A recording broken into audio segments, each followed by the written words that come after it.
Hi friends, welcome to சக்தி சமையல். நம்ம இப்போ முருங்கைக்காய் போட்டு தான் மட்டன் குழம்பு மாதிரி டேஸ்ட்டில் வைக்க போகிறோம். ஆனால் மட்டன் கிடையாது, முருங்கைக்காய் மட்டும் போட்டு தான் வைக்க போகிறோம்.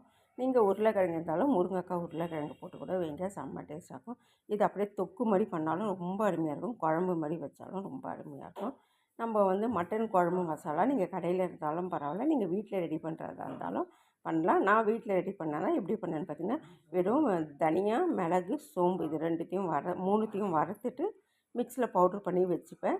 மட்டன் குழம்பு செய்யும் போதெல்லாம் இதை கொஞ்சம் போட்டு தான் நான் செய்வேன். செம்ம டேஸ்ட்டாக இருக்கும், டேஸ்ட்டாகவும் நல்லாயிருக்கும். உங்களுக்கு முருங்கைக்காய் குழம்பு வைக்கும்போது கூட இது போட்டு வைங்க, அருமையாக இருக்கும்.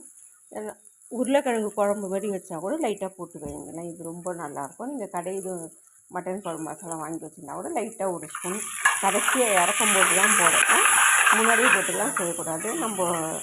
நம்ம தாளிக்கும் போது பட்டை பிரிஞ்சலெல்லாம் நான் போடலை, ஏன்னா இந்த மசாலா ஐட்டம் போடுறதுனால வெறும் சோம்பும் கடுகு மட்டும்தான் போட்டு லைட்டாக தாளிச்சிட்டு வெங்காயம் தக்காளி போட்டு நல்லா வதக்கிட்டு முருங்கைக்காய் தேவையான அளவு போட்டு, இப்போ சீசனால் நல்லாவே முருங்கைக்காய் ஃப்ரெஷ்ஷாகவே கிடைக்குது.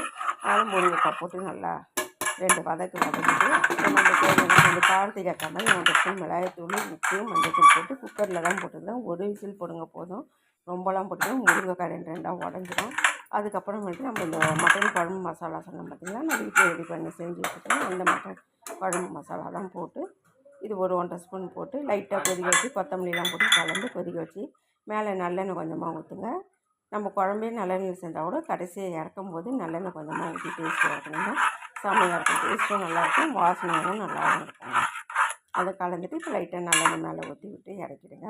இதுக்கு சைடிஷாக நம்ம தொட்டு சாப்பிட்றது முட்டை வேக வச்சு சாப்பிட்லாம், முட்டையை வறுத்து சாப்பிட்லாம், கருவோடு நெத்திலி இருந்தால் கூட வறுத்து வச்சு சாப்பிட்லாம், முட்டை ஆம்லேட் போட்டும் சாப்பிட்லாம், மீன் இருந்தால் கூட மீன் வச்சுன்னு கூட சாப்பிட்லாம். செம்ம டேஸ்ட்டாக. ஆனால் மீன் கருவோடு இதெல்லாம் விட முட்டை மட்டும் தான் டேஸ்ட்டாக இருக்கும். நம்ம சைடிஷாக வச்சு சாப்பிட்லாம், முட்டை வேக வச்சிக்கலாம், இல்லை ஆம்லேட்டாக. இந்த அளவுக்கு குழம்பு திக்னஸ் இருக்கட்டும்.